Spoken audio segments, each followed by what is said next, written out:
올해도 서울 강남 3구 핵심 지역은 뜨거운 청약 경쟁을 이어가는 반면 수도권 외곽이나 미분양이 쌓인 지방은 청약자들의 차가운 외면을 받을 것으로 보인다. 청약으로 내 집 마련을 준비 중인 수요자라면 어떤 전략으로 접근해야 할까? 전문가들은 지난해에 이어 올해도 가격 경쟁력을 기준으로 제시했다.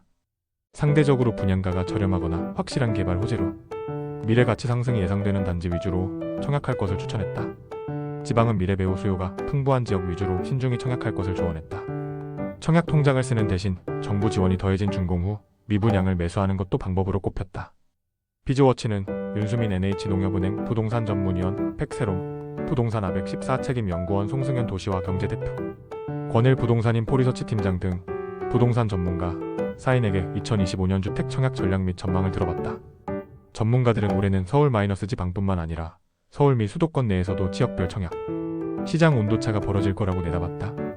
사실상 집값 상승세가 멈춘 가운데 분양가는 계속 올라 새 아파트의 가격, 경쟁력이 훼손되고 있다는 판단에서다. 주택도시보증공사 H유지가 발표한 지난해 12월 기준 민간 아파트 분양가격 동향에 따르면 서울 민간 아파트의 최근 1년간 이당 평균 분양가격 공급 면적 기준은 1,333만 7천원으로 전년 동월 대비 25.93% 올랐다. 하지만 분양 가상한제를 적용받는 아파트라면 청약해도 좋다고 추천했다.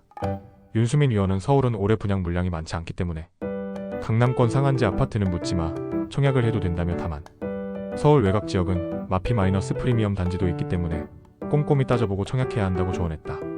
백세롬 연구원도 강남권 대규모 정비사업지를 추천했다.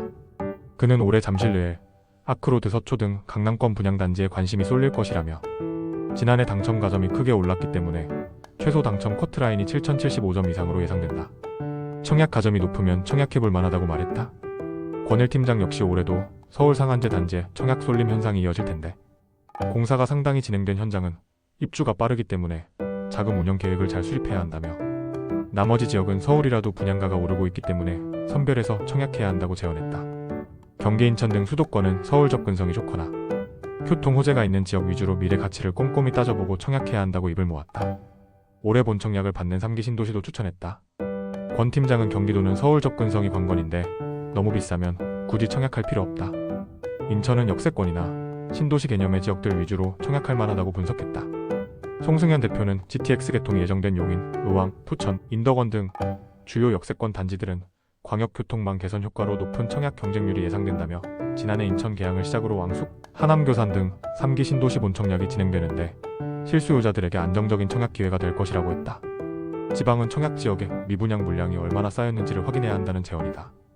송 대표는 대전 부산 광주와 같은 일부 광역시 인기 지역은 미분양이 점차 해소되는 흐름을 보이지만 세종대구 경남 충북 등의 미분양은 여전히 많아 추가 하락 가능성이 존재한다며 꼼꼼히 따져볼 것을 권유했다.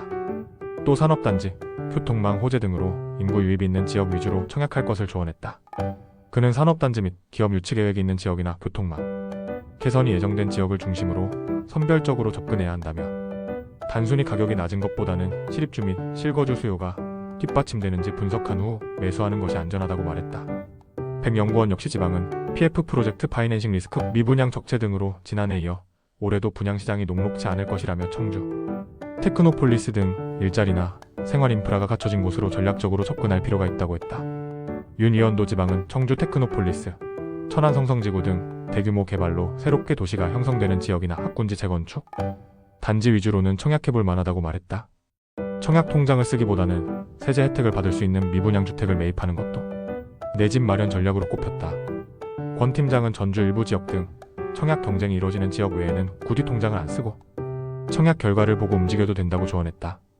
이어 기존 미분양이 적체된 곳은 신규 분양이 나오면 또 미분양이 될 가능성이 높다며 최근 정부에서 준공 후 미분양 주택을 취득하면 세제 혜택을 주는 방안을 내놨는데 그런 점도 염두에 두고 신중히 매수해야 한다고 덧붙였다. 최근 분양가 및 청약 당첨 가점 상승 등으로 청약 통장 이탈이 이어지고 있지만 내 집 마련을 위해서는 통장을 유지하는 게 유리하다고 입을 모았다. 다만 가점이 낮은 경우는 가격이 조정된 기축주택을 매수하는 편이 낫다는 조언도 나온다. 백연구원은 통상 내 집 마련을 할 때 주택 청약이 가장 저렴한 방법이라며 공공분양 등까지 생각해서는 월 최대 납입금 25만원까지 납부하면서 기회를 기다리는 게 좋다고 말했다. 송 대표는 상한제 및 인기 지역에서 시세 차익을 노린다면 청약 통장을 유지하는 게 유리하지만 당첨 가점이 낮거나 빠른 입주가 필요한 경우 가격이 조정된 기축 아파트 매수를 고려하는 것도 좋은 방법이라며 특히 입주 물량이 많아 조정이 이뤄진 수도권 신축 단지는 실거주자에게 기회가 될 가능성이 있다고 조언했다.